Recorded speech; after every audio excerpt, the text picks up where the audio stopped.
Hi hello అండి, అందరికీ నమస్తే.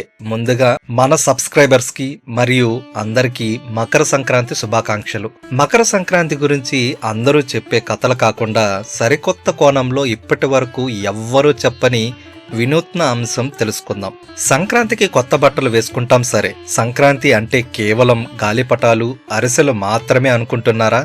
కానీ ఈ రోజు మీ శరీరంలో డిఎన్ఏ కూడా అప్డేట్ అవుతుందని మీకు తెలుసా? చరిత్రలో ఎవ్వరూ చెప్పని మకర సంక్రాంతి వెనక ఉన్న అసలు జెనెటిక్ రహస్యం ఇదే. కానీ ఈ రోజు మీ శరీరంలోని అయస్కాంత శక్తి పూర్తిగా మారిపోతుందని మీకు తెలుసా?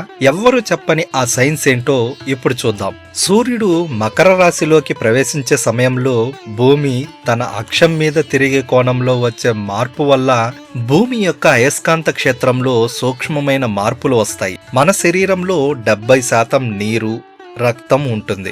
సముద్రంలో పోటుపాట్లు వచ్చినట్టే ఈ సంక్రాంతి పరివర్తన సమయంలో మన శరీరంలోని ప్రాణశక్తి నాభి నుండి పైకి ప్రవహించడం మొదలవుతుంది. సూర్యుడు ఉత్తరాయణానికి మారే క్రమంలో భూమిపై పడే కాంతి తరంగాల ధార్మికత మారుతుంది. పురాతన జీవశాస్త్రం ప్రకారం మన పూర్వీకులు ఈ రోజున నువ్వులు, బెల్లం తినాలని ఎందుకు చెప్పారంటే ఇవి కేవలం తీపి పదార్థాలు కావు. వీటిలోని నూనెలు సూర్యరశ్మిలోని ఫోటాన్లతో చెరజెరిపి మన కణాల్లో నిద్రపోతున్న జెనెటిక్ మెమరీని మేల్కొల్పుతాయి. అంటే మీ మేధస్సును, ఆరోగ్యాన్ని రీసెట్ చేసే ఒక కాస్మిక్ అల్గారిథం ఈ పండుగ.